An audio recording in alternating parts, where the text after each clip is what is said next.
Hey, this is Gabe, and I'm going to show you C-shaped chords in the context of jazz and blues. So that's all we're going to focus on is C shapes only. I'm assuming that you know what a C is, like the very first chord probably you ever learned. So open C. But what I'm going to do is I'm just going to change out my fingers. So instead of fingers 1, 2, and 3, I'm going to make it finger 2, finger 3, and finger 4. So I'm still playing a C. But now what I've done is my first finger is free to cover the open notes if, let's say, I need to move the whole chord. So now you can see that I've barred the first fret, but I've kept the C shaped the entire time. Cat. Naima. Again, another jazz cat. Hi. Okay, so C-shaped chord.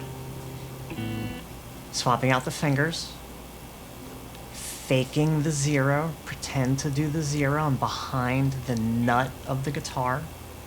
And then I'm going to slide everything 1 fret forward. So the fingers of the chord move forward, and the 0 moves forward, and now I'm barring.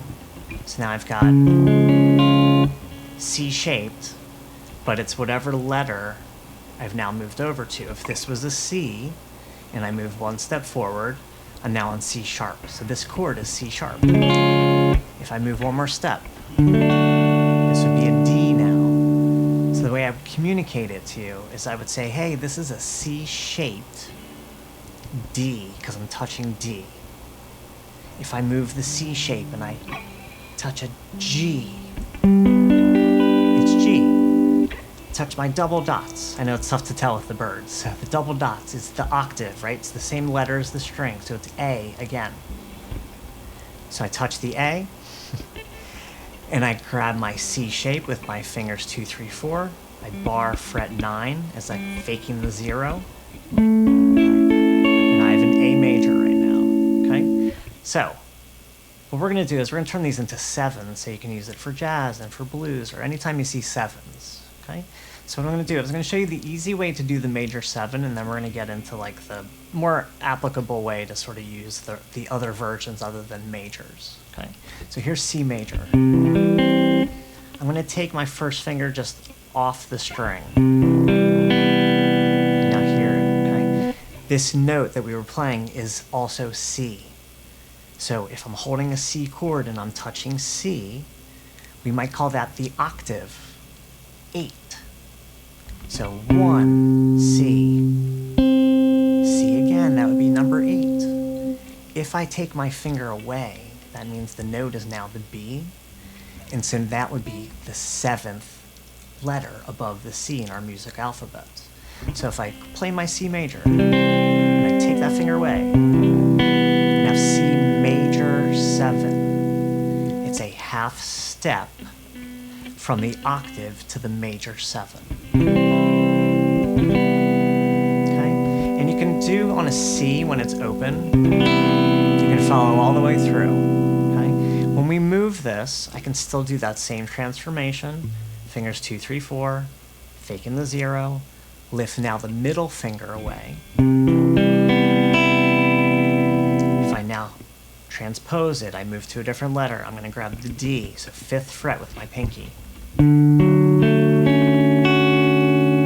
Same chord, I'm following all the way through right now. Froze for a second. All right, so following all the way through right now. If I move to an A, again, double dots. A major 7, okay? All right, again, that's the easy way. So I'm going to move you back to the beginning for a second. So we've got our C major. We have our C.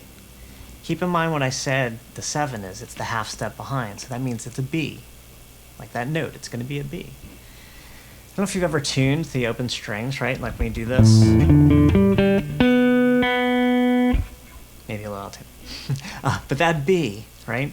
That's the B. So if I grab my C chord normally, and then I put the pinky, I now have a major 7 again. And again, again, for the C, because it's open, I can follow the way through. But if I move anywhere else, it starts to get a little weird. So this is where I'm saying it's a little different. Is instead of thinking like an open chord, is you have to kind of close off the strings you're not playing. So if I grab this and I have my C-shaped D, if I play it open, it's pretty, right? Like, I'll talk about these chords another time.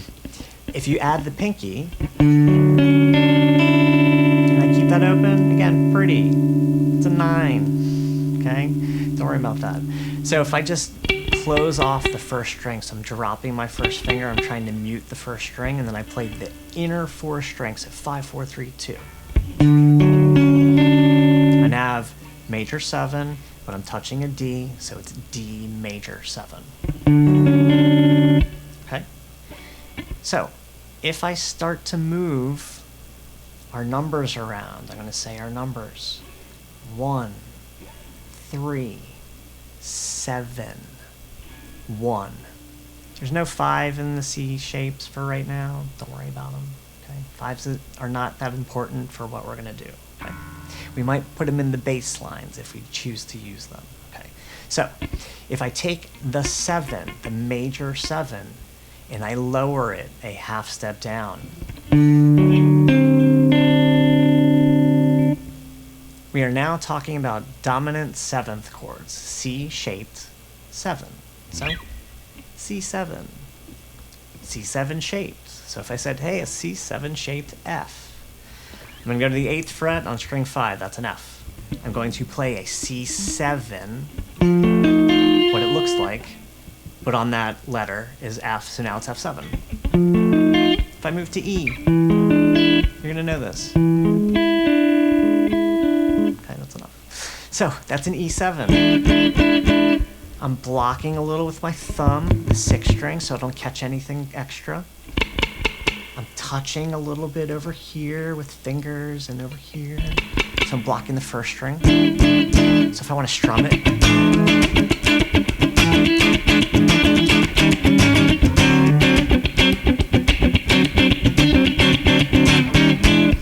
you're only hearing those 4 notes. Because if I did this, like, you hear, again, dissonances, okay? So, we had our major 7. I'm going to come back and do it on C. So we had a C major, pinky, again, 1 fret forward, major 7, half step back, 7, dominant 7, okay? I called out our numbers. It was 1, 3, flat 7, 1. So dominant 7, 1, 3, flat 7, 1. The 3 and the flat 7 is what defines the dominant. Okay? If I move the 3 1 step back, I flatten the 3. I'm going to bar it to do it. I now have a minor chord because I have a flat 3 in it. So if I have a flat 3 and a flat 7, we are now talking about minor 7, C-shaped minor 7. So if I touch a C, it's C minor 7. If I move it to a D, it's D minor 7. I move it to a G, G minor 7. Okay? So the shape stays the same. It's always C, and then your pinky touches the major 7, the flat 7. And then if the minor gets included, then you have a minor 7. Okay? There's no 5s in these unless I choose to touch them, as I said earlier. So if I want a minor 7 flat 5, this is like a side note. Okay, if you want it. You might choose to do it on the bass.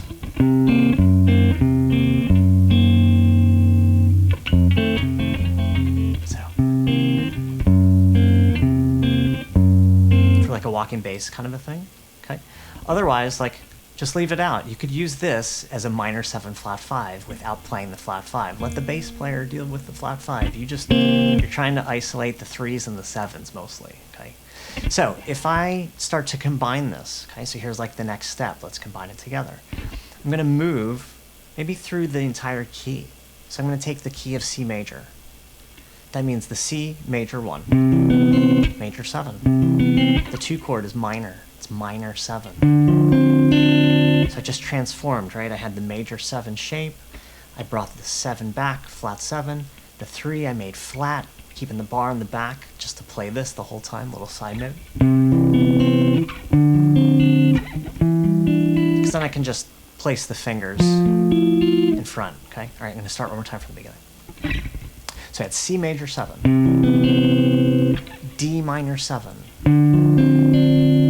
E minor 7, F major 7, G7, again, the dominant, 5.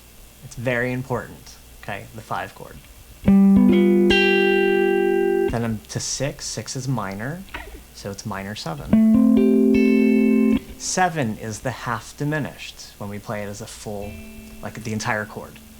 So I'm missing the flat 5. Functionally, this chord is where it needs to be. If somebody else is touching the flat 5, we're all good.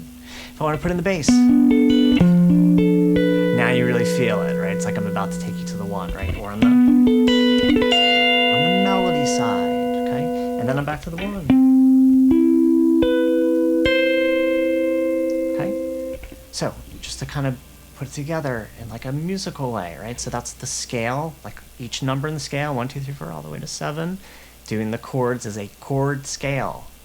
Taking the same chord shape, I'm playing the scale up with the chord the entire time. That's a really great way to practice this, is play chord scales. You could do this with other shapes. I'll talk about the other shapes in CAGED. You could take an A shape and move it up the entire scale, okay? All right, so I want to do a 2-5-1, right? I keep talking about 2-5-1s in all my videos. So 2-5-1, it's like the most important thing if you're going to play jazz or even in jazz blues, stuff like that. So if I play a 2-5-1 in C, that's D minor 7, G7, C major 7, right? It is a lot of jumping. That's not jumping cat. Sorry, jumping cat. So it's not about the movement right now, right? This is you trying to get the shapes down. Just trying to give you a way to practice it. You might try and find the closest voicing as you can, but this is a great way to kind of do it.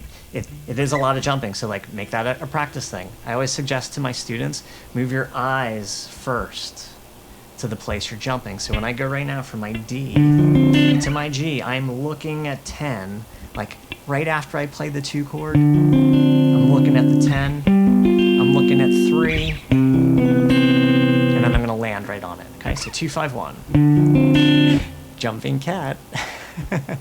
So 2, 5, 1. Follow, hopefully. Okay, can't hear you.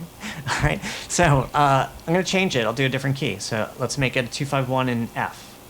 So G minor 7, C7. Let's drop all the way down. F major 7. Okay, I might decide to do the C an octave higher if I have enough range, depending on the guitar that you're playing. Okay. So G minor 7, I'm at the 10th fret. I'm going to slide all the way up to 15. C7. Dropping down, again, the F was at fret 8. So G minor 7, C7, F major 7.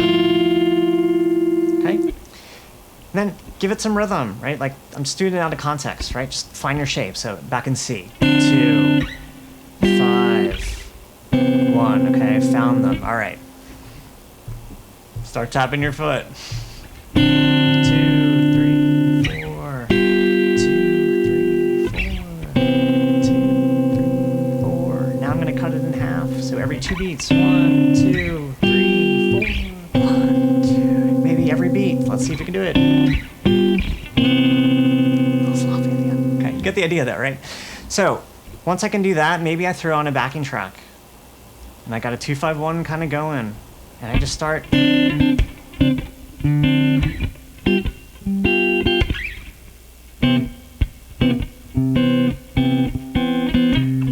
Any rhythm you can play.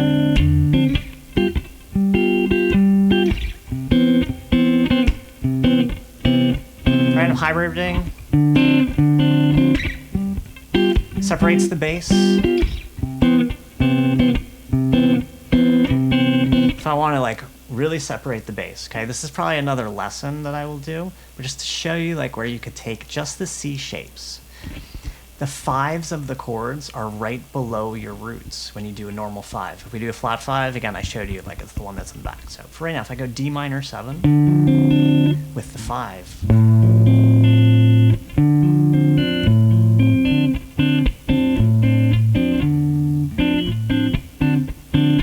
get it? Right? Bossa nova kind of thing, right? Okay, if I move that around,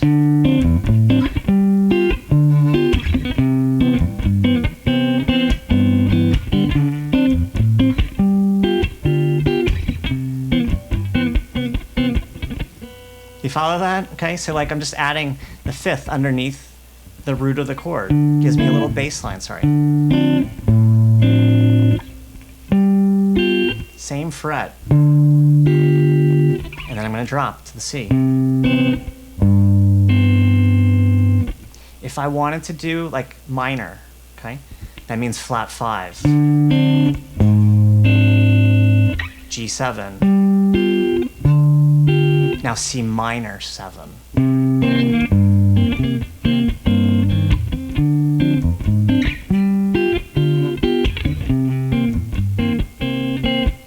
Think like, here's another suggestion. Pick a tune, any tune. Pick a blues.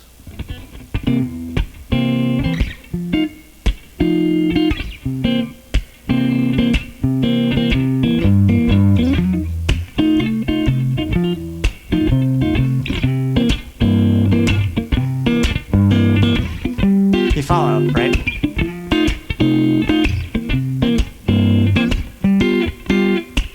Okay, blue bossa, right? I'll do like the first little chord progression.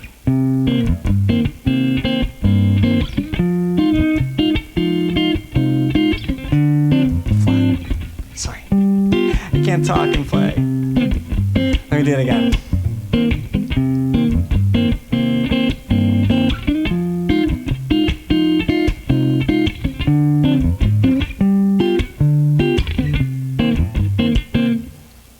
Everybody get it? Hopefully? Okay. All right. I think that's all I want to do on this. So I will see you another time.